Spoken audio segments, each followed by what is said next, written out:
नमस्कार दोस्तों, राधे राधे, जय श्री कृष्णा। सहस्त्रमुख रावण की कथा। लंका विजय के बाद श्री राम का राज्याभिषेक हो गया था। इस अवसर पर इनके अभिनंदन के लिए सभी ऋषि मुनि दरबार में उपस्थित हुए। उन्होंने एक स्वर में कहा, रावण के मारे जाने से अब विश्व में शांति स्थापित हो गई। सब लोग सुख और शांति की श्वास ले रहे हैं।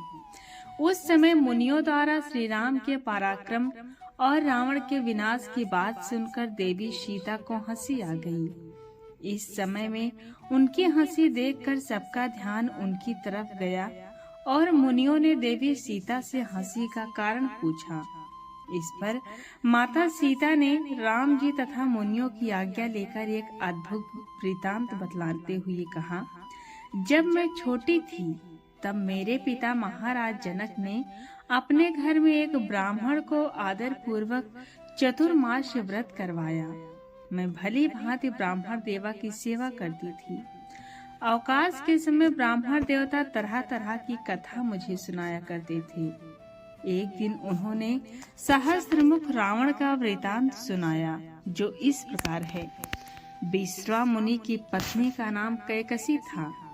कैकसी ने 2 पुत्रों को जन्म दिया।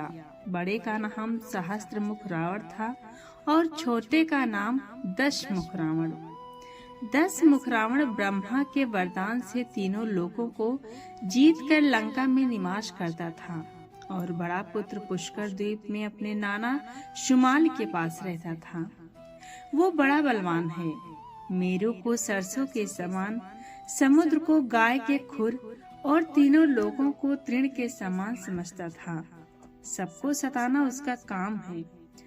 जब सारा संसार उससे त्रस्त हो गया तब ब्रह्मा ने उसे कहा, वत्स, पुत्र आदि प्यार भरे संबोधनों से प्रसन्न किया और किसी तरह इस कुकृत्य से रोका।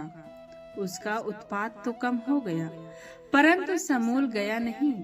उस सहस्त्रमुख रावण की कथा सुनाकर वे ब्राह्मण यथा समय वापस लौट गए, किंतु आज भी वो घटना वैसी ही याद है।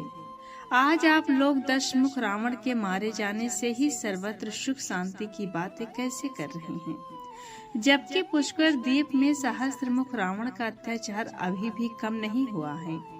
यही सुनकर मुझे हंसी आ गई। इसके लिए आप सभी मुझे क्षमा करें। मेरे स्वामी ने दशमुख रावण का विनाश कर महान पराक्रम का परिचय अवश्य दिया है, किंतु जब तक वो सहस्त्रमुख रावण मारा नहीं जाता, जगत में पूर्ण आनंद कैसे हो सकता है।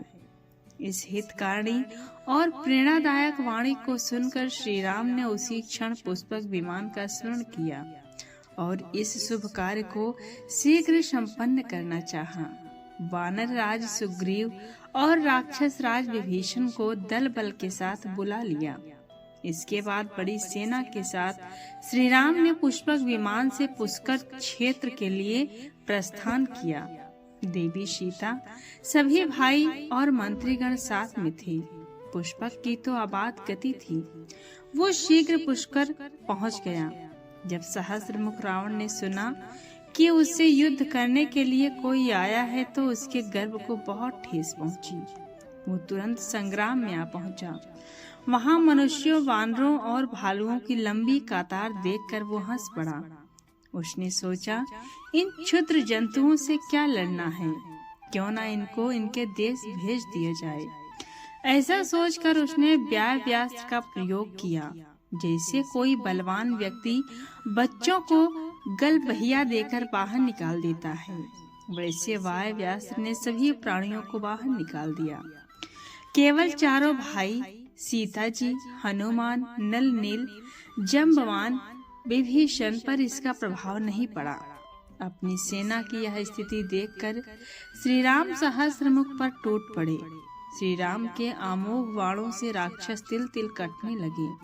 ये देखकर सहस्त्रमुख रावण क्षुब्ध हो गया। वो गरज कर बोला, आज मैं अकेले ही सारे संसार को मनुष्यों और देवताओं से रहित कर दूंगा। ये कहकर वो जोर जोर से राम पर बाण चलाने लगा। श्री राम ने भी इसका जबरदस्त जवाब दिया। धीरे धीरे युद्ध ने लोमहर्षक रूप धारण कर लिया। सहस्त्रमुख ने पन्नागास्त्र का प्रयोग किया। फलता विषधर सर्पों से समस्त दिशाओं एवं विदिशा व्याप्त हो गई। राम ने 100 पर्णयास्त्र से उसे काट दिया। इसके बाद श्री राम ने उस बाण का संधान किया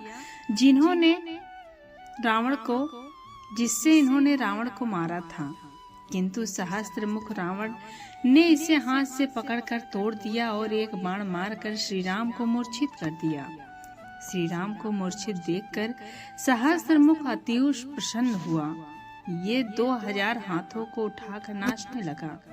सती स्वरूपणी सीता ये सब सह न सकी। उन्होंने महाकाली का विकराल रूप धारण कर लिया और एक ही निमेष में सहस्त्रमुख रावण का सिर काट दिया, सेना को तहस नहस कर दिया। ये सब क्षण भर में हो गया। सहस्त्रमुख रावण ससैन्य मारा गया, किंतु महाकाली का क्रोध शांत नहीं हुआ। उनके रोम रोम से सहस्त्रों मातृका उत्पन्न हो गई, जो घोर रूप धारण किए हुई थी।